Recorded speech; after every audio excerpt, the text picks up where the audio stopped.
Hello and welcome to Let's Talk Sonny Bill Williams and BNZ.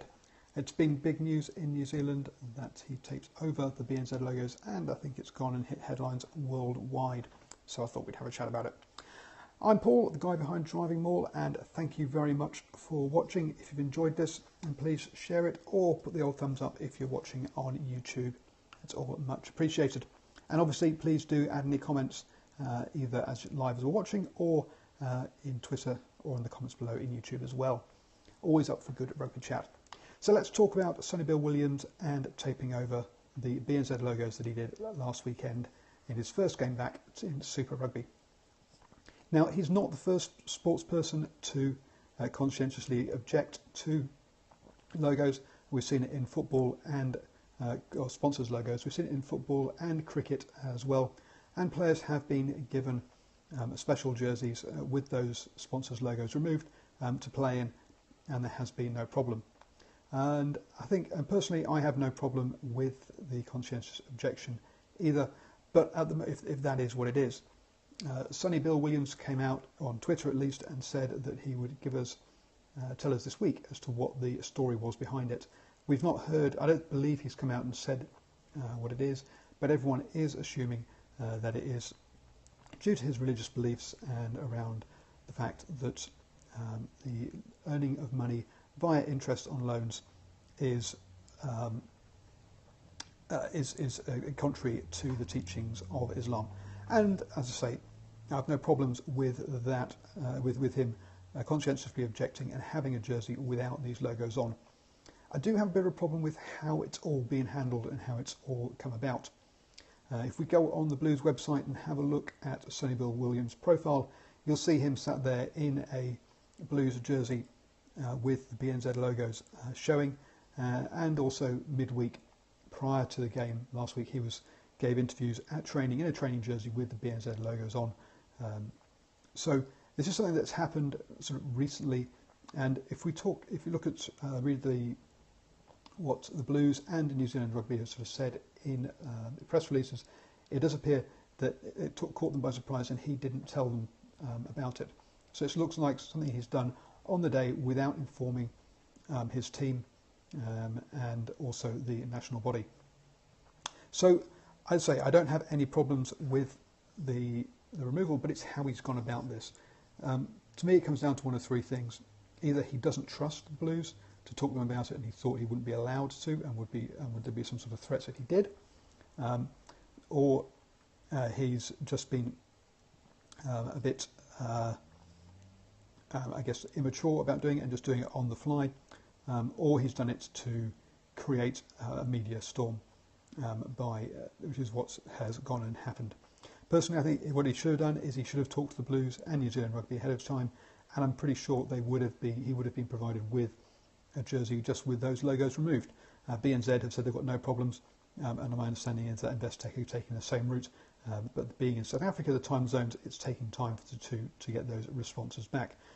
So the sponsors don't mind. And it does appear to me that it's been done to create a media frenzy rather than, and it could have been done in a much better manner.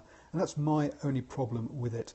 As I say, we've seen it in other sports, so it should be expected here. And in some ways, it's a surprise it hasn't happened already.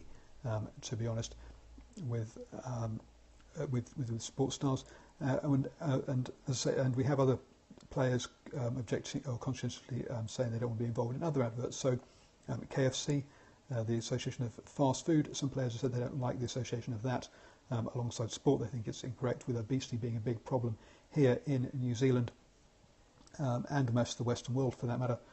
And so I think that side of things is fine, but it should have been handled in a different way, as they have done in those cases. And what you've also seen is the sponsors are very aware, very accommodating, and want to work with the players. So if you look at the KFC adverts now in New Zealand, they very rarely show the actual food.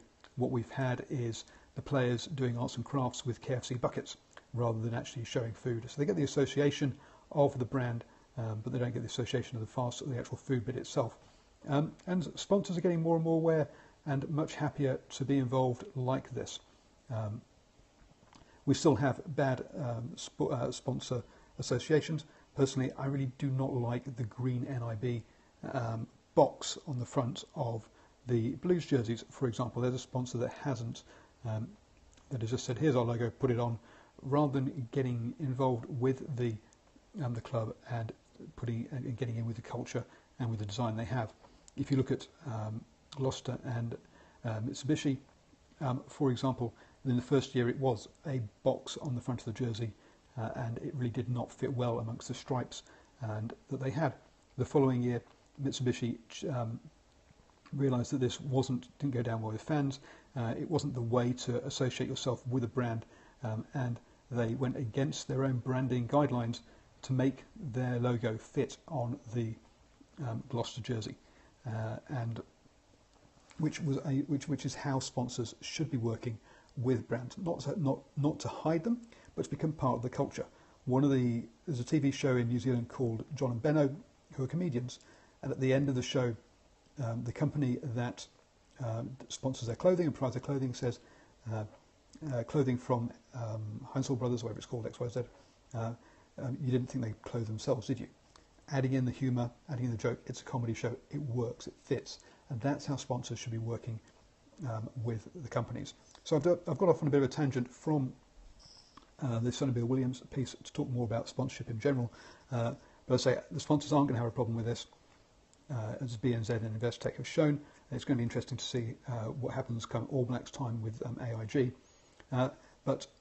So if he'd approached the clubs and the NZ Rugby beforehand, I think he could have got the cleaned jersey, and we wouldn't have had to have this silly masking tape or strapping used, and we shouldn't have had this whole media storm around it. And that's where I think he has made a mistake and gone the wrong way about it. So thank you very much for your time. Tomorrow I'll be back with another video. I think I'll probably be talking about concussion, as that came back up again last weekend in Europe, and it's also a very important topic that we need to be talking about on a regular basis. So join me again tomorrow to talk about concussion and Dan Biggar's words. In the meantime, please do share this video on Twitter or give the old thumbs up on YouTube, and also sign up for my newsletter, link above in Twitter, or it's in the notes below in YouTube, and so that you don't miss out on anything I do. My weekly newsletter comes out on a Thursday with everything I do. And finally, tomorrow at 9:30 a.m. New Zealand time, I'm doing a show on YouTube Live with two rugby fans and journalists who are in wheelchairs, and we're going to be talking about wheelchair inclusivity in rugby, which I think will be a really exciting one. So please do join me for that 9:30 a.m. tomorrow on YouTube. Check back a couple of tweets and you'll find the link. So catch you all tomorrow.